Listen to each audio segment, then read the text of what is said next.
Oh, toi qui es le mal absolu. C'est tout ce que j'ai sur la langue pour qualifier ta lâcheté. Tu es venu me trouver? Toi qui es devenu mon pire ennemi?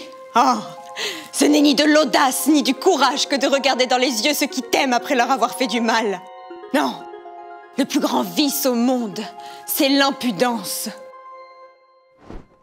Médée, d'Euripide. Toute une histoire.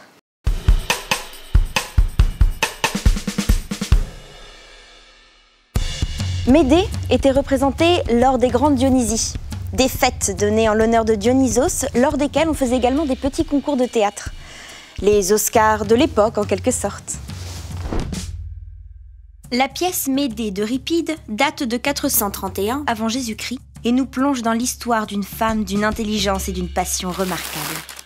Médée est tombée éperdument amoureuse de Jason, un héros grec venu conquérir la toison d'or avec l'aide de sa magie. Et par amour pour lui, Médée a tué son propre frère et trahi sa famille et son pays.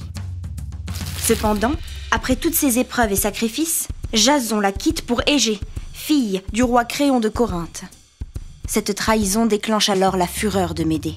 Dans un mélange de désespoir et de rage, Médée conçoit un plan de vengeance d'une grande cruauté. Elle offre à Égée une robe ainsi qu'une couronne empoisonnée, causant sa mort ainsi que celle de Créon, son père, qui tente de la sauver.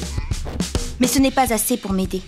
Son ultime acte de vengeance est de tuer ses propres enfants, fruit de son union avec Jason. Cet horrible geste, bien qu'incompréhensible pour beaucoup, est pour Médée le moyen ultime de punir Jason en le privant de sa descendance. Une terrible histoire. Euripide était connu à l'époque pour son approche crue et réaliste de ses pièces et de ses personnages, comparé à ses contemporains comme Échille ou Sophocle. Lui, il s'intéressait particulièrement à la psychologie de ses protagonistes. Euripide est né vers l'an 480 avant Jésus-Christ. Grand dramaturge de la Grèce antique, peu de détails sur sa vie ont pu traverser les années. Mais ses pièces continuent de parler pour lui et sont encore jouées et étudiées dans le monde entier. De son vivant, il a beaucoup été critiqué pour son progressisme et sa remise en question constante des normes sociales de son époque. Il meurt en 406 avant Jésus-Christ, supposément en Macédoine, laissant derrière lui des œuvres majeures du théâtre classique comme Médée, mais aussi les Troyennes ou encore les Bacchantes. Médée dépeint la rage et la colère que crée la condition d'une femme qui a tout perdu. Adaptée et réadaptée au théâtre, à la télévision, au cinéma et même en bande dessinée, l'histoire de Médée fascine depuis plus de 2000 ans.